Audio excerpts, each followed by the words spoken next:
After waiting nearly 2 years for the successor to the Xiaomi Mi 4, we finally have the Xiaomi Mi 5. Let's find out if it was worth the wait. So here we have it, the Xiaomi Mi 5. I have to admit, I am very fond of this phone. We have a 5.1-inch display, which makes it very easy to hold in the hand. It has a 1080p resolution, and under the hood we have a Snapdragon 820 processor with 3 gigabytes of RAM. If we take a walk around the system, we have a volume rocker. There's the power button. It feels really good. I like the way that it has this curved back here. Around the bottom we have speakers as well as USB Type-C, which is great because you don't have to flip around, but at the same time I don't have a lot of Type-C cords, so it's a bit of a pain on occasion. Here we have a dual a SIM card slot. I actually have two SIM cards in this phone, but one of them is well, it's not really accessing the network here. Around the top we have a headphone jack as well as the IR blaster, because you can use this as a remote control, which is something that I'm pretty fond of. Now, if you're not familiar with MIUI, it doesn't have an app drawer. Xiaomi's UI is... I used to not like it, but actually MIUI 7 that we're on right now is something that I am pretty fond of. We have the multitask here. Nice and simple. There's a fingerprint sensor down here on the bottom. This takes you back. If you hold down on this, then we can move apps around. Here's your widgets, wallpaper, and you can even change around the effects. I'm pretty happy with the way that this is set up. Now, the photos that this is taking are pretty decent. So I got to take a couple down by Chiang Kai-shek yesterday, and in kind of gray lighting. The 4 megapixel front facing camera, it has beauty mode. This is on medium. But overall, I'm pretty happy with the 60 megapixel shooter. I took everything in 4:3. You can even see there's bubbles floating around there. Here's the tilt shift to kind of give things a bit of focus. So I took a bunch here. Let's see what else I've got. There's another one. The detail, I think, is pretty good. The sky's a bit blown out in this situation. In low light, it's okay. But if I took a shot with the G5, the same one, and it was significantly brighter. The 60 megapixel camera has an f2.0, so it's not as low as, say, a 1.8 on the G5. All right, and so low light shots here, they're totally usable. Not the best, but absolutely usable. Now, here's a shot that I took with the light. There's even a little bit of dirt on it. You can see the dust. It's not bad. It's not bad for low light, to be honest. All right, but in this situation, it kind of didn't handle the back, or like the ambient light very well. Not high saturation there.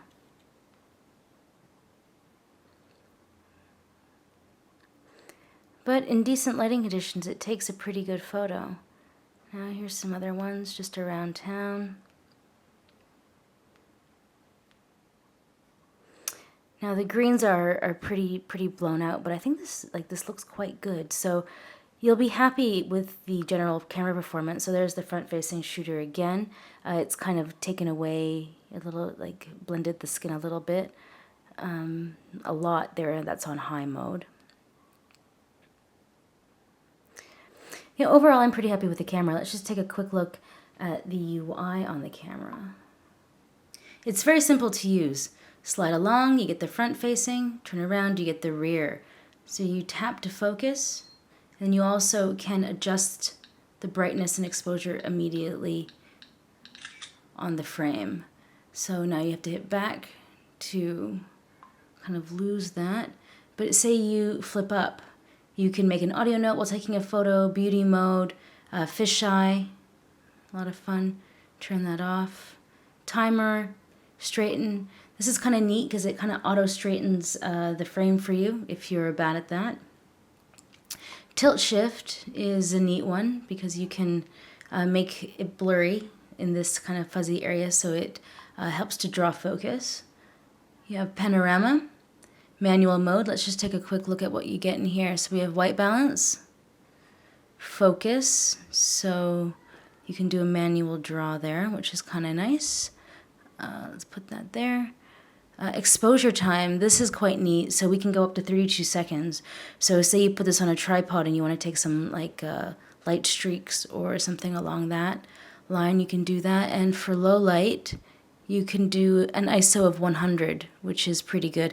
A lot of smartphones are doing 50 now. You can go all the way down to 50, which is really great for low light. So if you want to play around with that, it has a fairly decent manual mode. Now, if we pull down, we have the option to go into different settings. You can kind of move that around, right? But let's say we don't want that. Let's just head back into normal.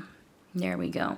And everything is as it was. Now, if we go into video, we have OIS, so we have a 4-axis optical image stabilization, which, yeah, I mean, it works. You can't really go running with it, but you can see there that when I kind of go up and down, we get like a little bit of adjustment there, like a little bit of wave, where it's trying to smoothen it out. So I think it does a fairly decent job at this. So I'm just going to play Asphalt 8 so you get an idea of the gaming performance. I mean, it's a Snapdragon 820 processor, and we have like an Antutu score of 133,000-ish. So, I mean, it's a very capable handset. Now, through the bottom speakers, because there's 2 of them, I haven't really had much trouble covering it up for audio-wise. But when you do game for a little while, if I'm being honest, my left hand, so up below the camera, it does get a little bit warm. So I've been playing for not long at all, and it's already heating up. The audio coming out, I'm perfectly happy with. I think it's nice, it's clear, it's got like a little bit of a rumbling, like it's trying to have some bass. But overall, I think the speakers are loud enough for sharing YouTube videos. Absolutely. Now let's take a deeper look at the software.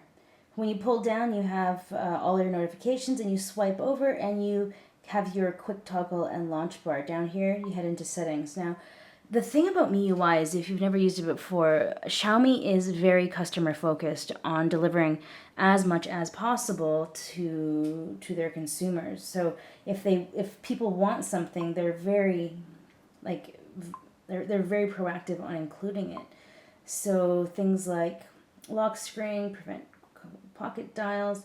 Now, for me, it's interesting that additional settings has some basic stuff like date and time, one-handed mode. This is quite interesting. So it's saying that you're supposed to be able to slide over in order to do this, but because they have the fingerprint sensor here, you can't actually use this area as a capacitive touch. So I'm actually not sure how to enable one-handed mode.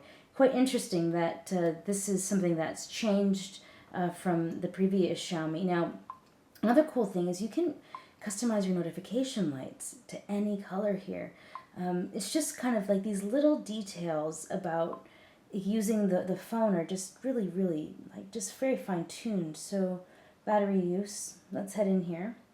Now, I've been using this for quite a while now. Screen on time. Now, I'm not actually sure when that's from. Let me pull this up. So I've been on it 1 day, 6 hours and 35 minutes. So it's kind of had this downward progression, and then I just kind of topped up because I needed to go out. I slept, didn't charge my phone.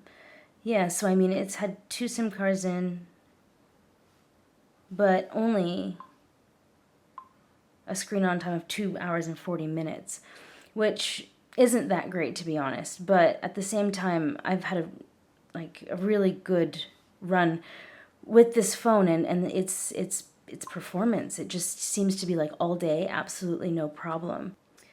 Some other things that you have in here is headphones, so you can kind of customize your headphone audio. The buttons, you can change them around and give them different tasks and abilities. There's just a heavy amount of customization in the back end in settings, almost like you've kind of modded your phone with the ROM. There's also even a reading mode, so this kind of gives it that yellow tinge to make it easier on your eyes and pull out the blue. Yeah, so you can set it to just specific apps if you'd like. And the cool thing about the MIUI is it comes with this themer that if you don't like MIUI, there's an Android N theme, which is pretty decent looking.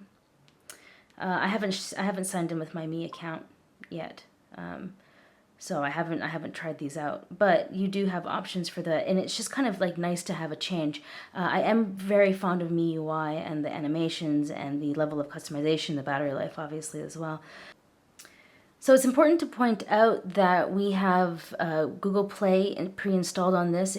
This is the international version, so in addition to like the Mi Store, you can get all of your Google apps.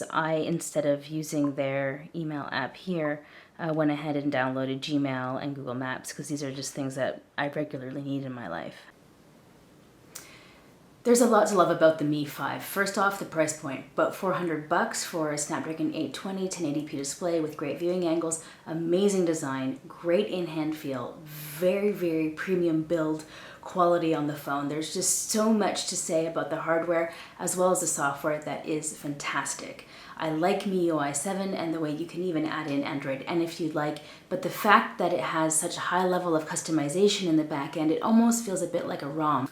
The camera quality doesn't disappoint. You can take an amazing photo outside. You can take some really nice, vivid pictures indoors. When it comes to nighttime, this is the difficulty of most smartphones. It takes a usable photo. I wouldn't say that it's the best. It's definitely nowhere near as good as the S7 or the G5. I took a comparison shot between the Xiaomi and the G5, and the G5 just blew it right out of the water. So when it comes to low light, they do have to do a lot of work.